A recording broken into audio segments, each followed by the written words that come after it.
शीश कटे धड़ धड़े इतिहास बताता है, खुददारी से जीना केवल राजस्थान सिखाता है। यहाँ राणा सा देश भगत चेतक सी स्वामी भक्ति है, घास की रोटियां खाकर भी हमें लड़ने की शक्ति है राष्ट्र सुरक्षित तलवारों की नोकों से कहते हैं, इस मिट्टी के कण कण में महाराणा प्रताप दिखाई देते हैं। प्रताप क्लास यूट्यूब चैनल पर आप सभी का हार्दिक अभिनंदन है। आज हम क्लास स्टार्ट कर रहे हैं। आज का हमारा टॉपिक है जो राव सुजा। क्या नाम है? राव सुजा। सातल देव तक का हमने पढ़ लिया था। सातल देव की जब मृत्यु हो गई थी, कब हुई थी? 1492 में। तो 1492 से 1415 तक किसका शासन रहेगा? सुजा का। सुजा कौन है? सातल देव का छोटा भाई। याद रखना, सातल देव की निसंतान मृत्यु हुई थी, ये बात याद रखना, ठीक है। तो ये सातल देव का छोटा भाई है।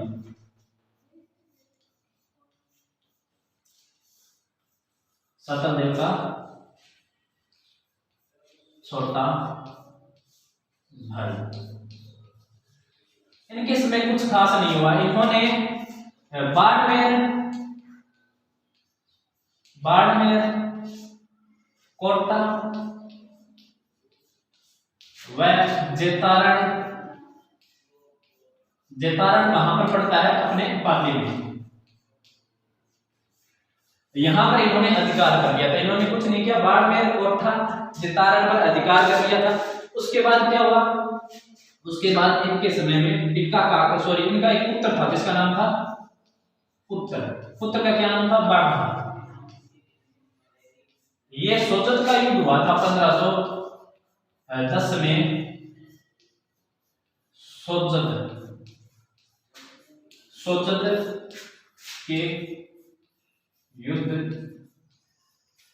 सोजत के युद्ध में मारा गया, ठीक है। क्या बात याद रखनी है? सातल देव का छोटा भाई था, 1492 से 15 तक शासन करता है। बाड़मेर, कोटा और जेतारण पर अधिकार कर लेता है। उसके बाद इसका एक पुत्र था जिसका नाम था बाका।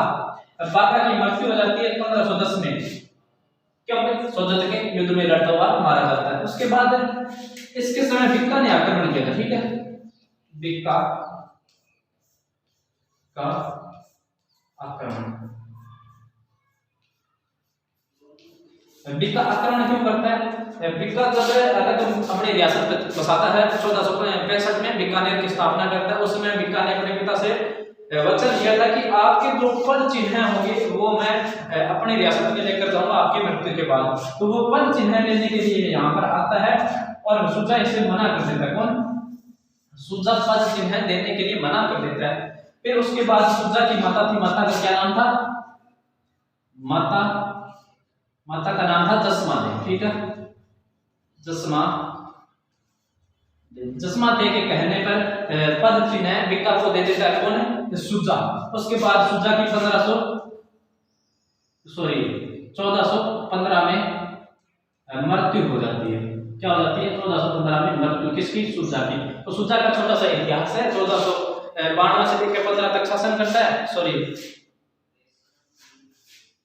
1492 से 1515 तक याद रखना, ठीक है।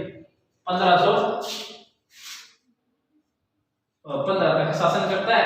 उसके बाद बाड़मेर, कोटा, जेतारण पर अधिकार कर लेता है। इसका पुत्र था जिसका नाम था बागा।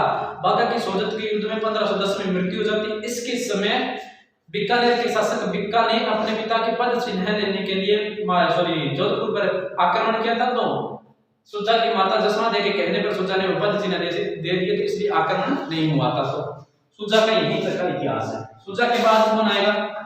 सुजा का पुत्र बागा तो मारेगा। तो बागा का बेटा का क्या नाम है? राव गंगा। तो नेक्स्ट जो शासक आएगा उसका नाम क्या होगा? राव गंगा सुजा का क्या होगा? पोता। सुजा का बेटा शासक नहीं बना था, बेटे की मृत्यु हो गई थी। गंगा सुजा का पोता है, याद रखना।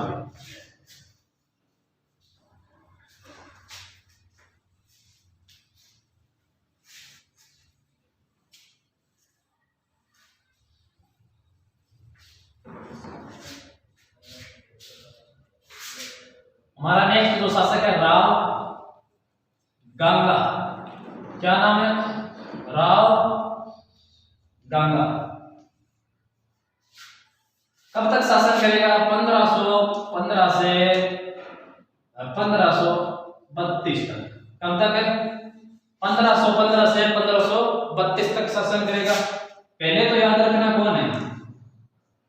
राव सुजा। राव सुजा का पौत्र बोल दो या फिर पोता। राव सुजा का पुत्र या पोता है कौन? राव गंगा। और क्या याद रखोगे? बाघा का पुत्र। बाघा का पुत्र तो याद रह जाएगा। राव गंगा के पिता का क्या नाम होगा? बाघा। उसके बाद गंगा क्या करता है? गंगा के समय जो मारवाड़ में जो जोधपुर में जो प्रकरण आते थे, जोधपुर हो गया, सोजत हो गया, पोकरण हो गया, जतारण हो गए, ये बचे थे। ठीक है, तो इसके समय जो रियासतें बची थी, इसके जोधपुर रियासत के अंदर जो ठिकाने बचे थे, एक तो अपना जोधपुर हो गया, जोधपुर, पोकरण, सोजत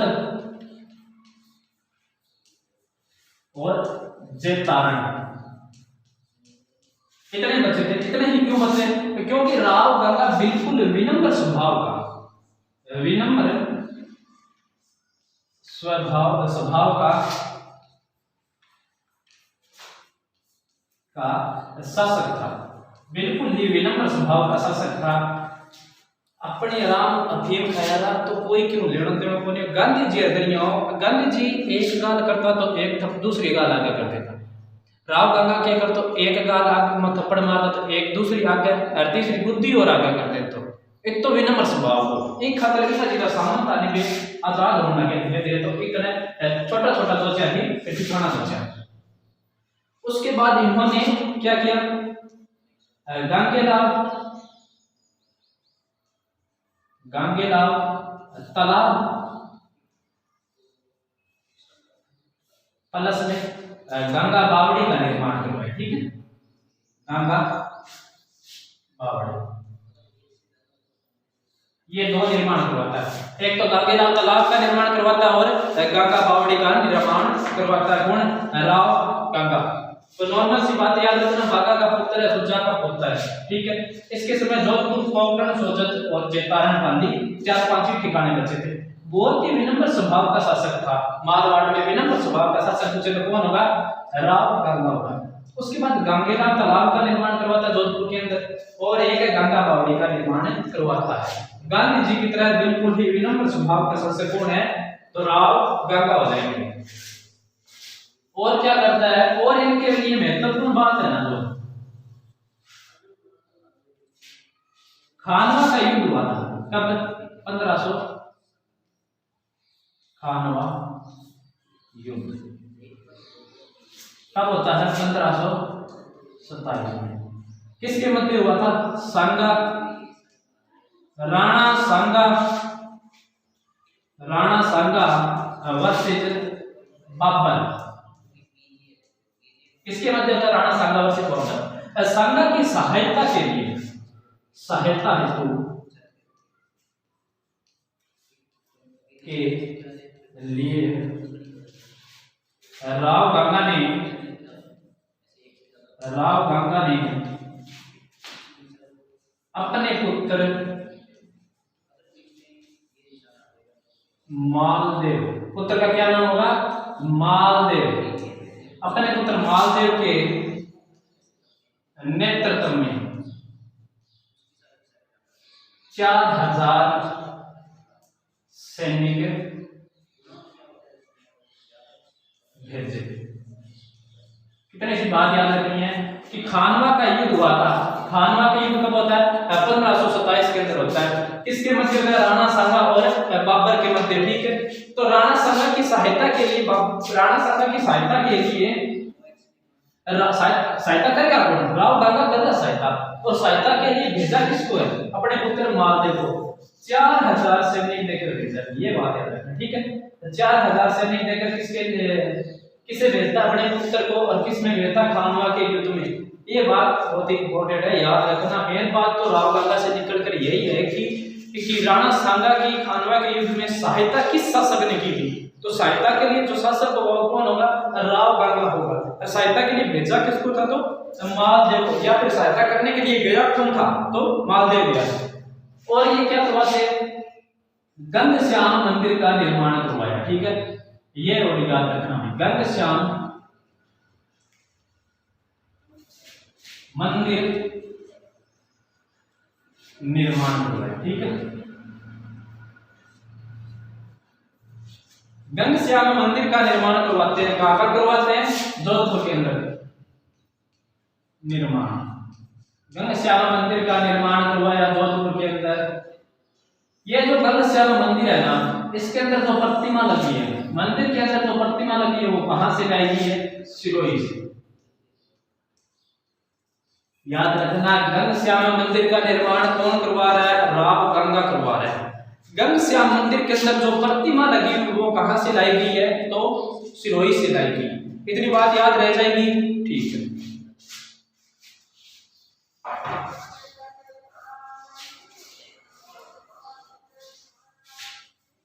उसके बाद याद रखना, राव गंगा की पत्नी, पत्नी का क्या नाम है, नानक देवी।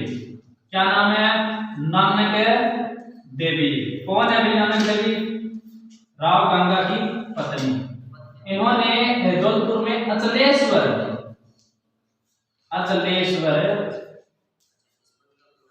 मंदिर का निर्माण करवाया था। मंदिर का निर्माण करवाया, यानी कि राव गंगा की पत्नी का क्या नाम था, पत्नी का नाम था नानक देवी जी।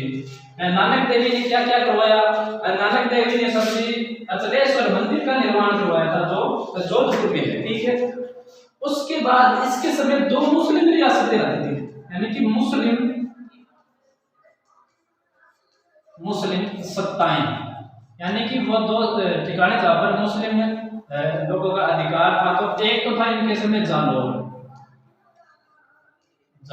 ठीक है, एक था इनके समय नागौर। ये दो ठिकाने थे इनके समय जहां पर मुस्लिम लोगों का अधिकार था। कितनी सत्ताएं थी मुस्लिम, दो ही। नागौर में उत्तराधिकार संघर्ष चल रहा था, उत्तराधिकार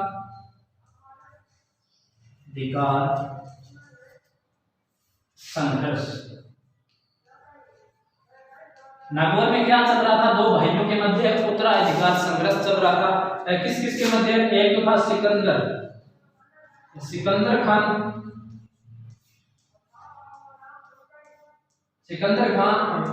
और किसके मध्य चल रहा था, गजनी खान के मध्य। सिकंदर खान और गजनी खान के मध्य संघर्ष चल रहा था। तो राव गंगा ने आक्रमण कर देता। राव गंगा कहां पर, नागौर पर। लेकिन सिकंदर खान राव गंगा को कुछ पैसे देकर वापस मोड़ देता है। तो ये बात तो यहाँ पर सर्टेनली नागौर वाली होती। उसके बाद जालौर पर आक्रमण करता है कौन, राव गंगा। कब, 1529 को, जिसे सेवकी का युद्ध बोलते हैं, सेवकी का युद्ध।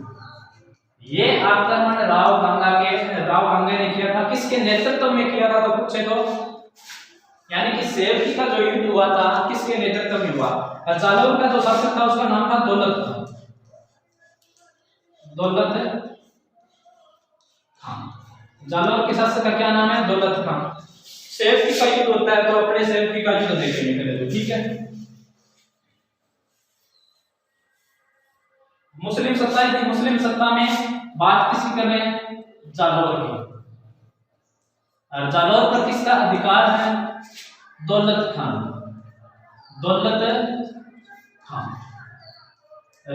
पर आक्रमण करेगा। राव गंगा किसके नेतृत्व में, मालदेव के। तो जो युद्ध होगा उस युद्ध को किस नाम से जानते हैं, सेवकी का युद्ध। ये जो युद्ध होता है कब होता है, 1529 1529 को। तो याद रखना सेवकी का युद्ध कब हुआ था? 1529 में। किसके मध्य? राव गंगा वर्सेस दौलत खान।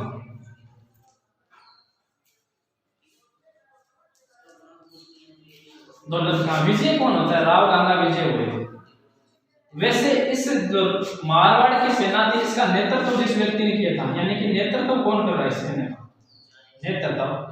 नेतृत्व किसने किया था? मालदेव ने किया। इस युद्ध में राव गंगा खुद नहीं आया था, मालदेव सेना लेकर आया था। मालदेव के नेतृत्व में यह आक्रमण हुआ था, क्योंकि गंगा कभी नहीं संभाव का शासक था। इसके जो संरक्षक पूछ से गंगा के अंगरक्षक राव गंगा के अंगरक्षक की बात करें तो दो आते हैं। एक को तो नाम है मुल्ला जैसे मूला, ठीक है, और दूसरा है बाणा, मूड़ा और बाणा। राव गंगा बिल्कुल ही विनम्र स्वभाव का शासक था। इसके समय सामंतों ने अपने आप को स्वतंत्र करना शुरू कर दिया था। इस बात से परेशान कौन है?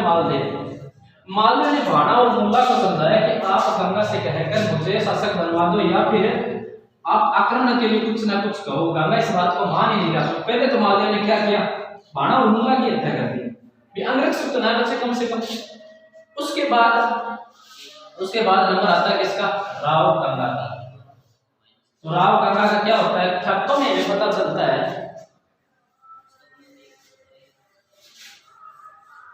अंग्रेज कौन थे? बाणा और मुल्ला की हत्या कौन कर देता है? मालदेव।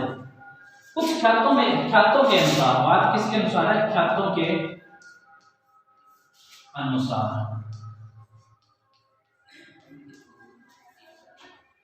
के अनुसार हमें पता चलता है कि राव गंगा जो अफीम का नशा करता था, और एक बार शाम का समय था, राव गंगा ने अफीम खा रखी थी, अफीम के नशे में चूर था पूरी तरह, और अपने महल में बैठा हुआ था।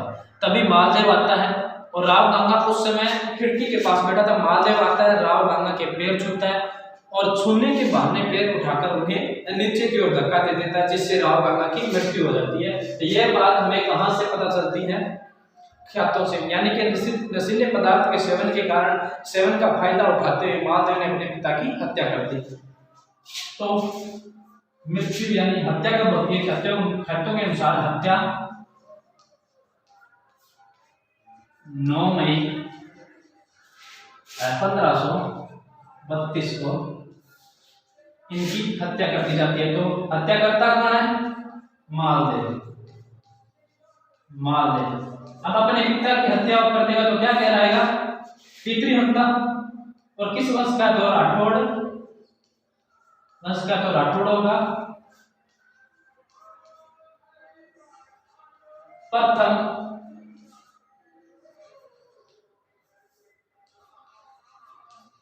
पितृहंता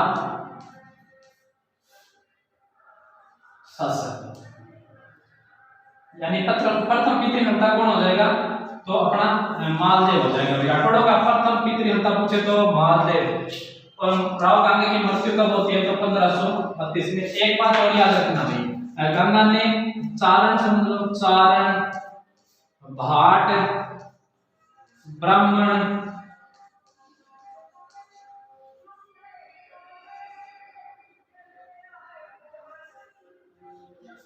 चारण हो गया, भाट हो गया, और ब्राह्मण, इन्हें क्या किया था? भूमि दान की थी। चारण, भाट, ब्राह्मण को क्या किया था? भूमि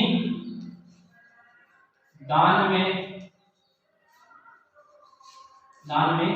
दी, और बस्तियां बसाई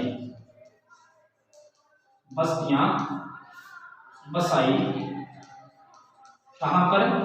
जोधपुर में।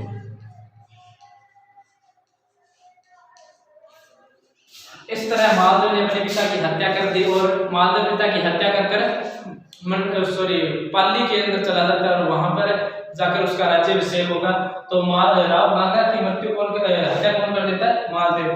तो अब नेक्स्ट जो शासक आएगा राठौड़ राजवंश में या मारवाड़ के राठौड़ राजवंश में, उसका नाम होगा मालदेव। सबसे शक्तिशाली शासक कौन होगा? मालदेव। जैसे 52 युद्धों का विजेता कहते हैं, 58 परगने हो गए थे मालदेव के शासन काल में, ठीक है। तो कल हम जिस शासक का इतिहास पढ़ेंगे उसका नाम है मालदेव। तो धन्यवाद। क्लास कैसी लगी कमेंट में बताना।